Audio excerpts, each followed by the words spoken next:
आदिवासी आश्रमशाळेतील विद्यार्थी गणवेश व शैक्षणिक साहित्यापासून 2 महिने वंचित, ठेकेदारांच्या कमिशन वादात बळी कोण? बिरसा फायटरच्या सरकारला सवाल।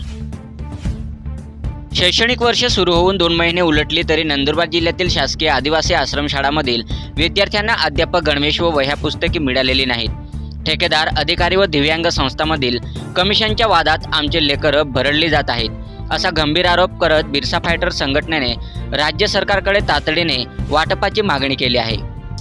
बिरसा फायटरने राज्याचे आदिवासी विकास मंत्री अशोक उईके, आदिवासी विकास विभाग नाशिकचे आयुक्त आणि जिल्हाधिकारी नंदुरबार यांना सामूहिक निवेदन दिले आहे।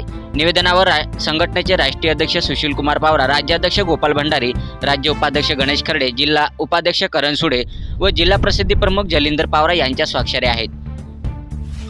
शैक्षणिक वर्ष 2026-27 ला सुरुवात होऊन 2 महिने पूर्ण झाले आहेत, मात्र नंदुरबार जिल्ह्यातील सर्व शासकीय आदिवासी आश्रमशाळांमधील विद्यार्थ्यांना गणवेश व शैक्षणिक साहित्याचे वाटप झालेले नाही।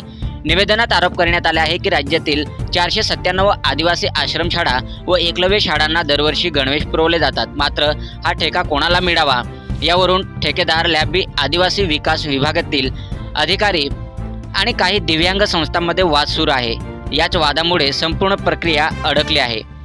आदिवासी विद्यार्थ्यांना गणवेश मिळावा यापेक्षा या खरेदीतील नफा कोणाला मिळावा यालाच प्राधान्य दिले जात आहे। त्यामुळे योजनेचा मूळ हेतूच या वादात हरवला आहे, अशी टीका बिरसा फायटरने केली आहे।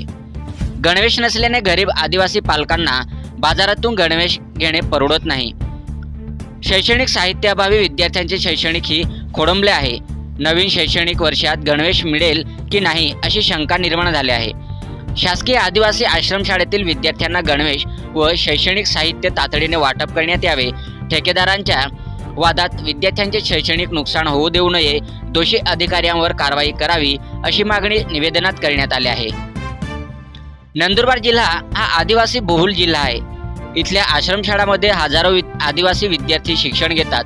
दरवर्षी शासनाकडून त्यांना 2 जोड गणवेश, वह्या, पुस्तके, पादत्राणे मोफत दिली जातात, मात्र यंदा कमिशनच्या राजकारणामुळे ही योजना कागदावरच राहिल्याचा आरोप होत आहे।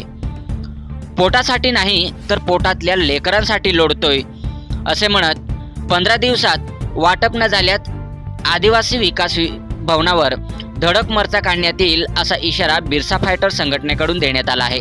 सातपुडा न्यूज वाहिनी, नंदुरबार।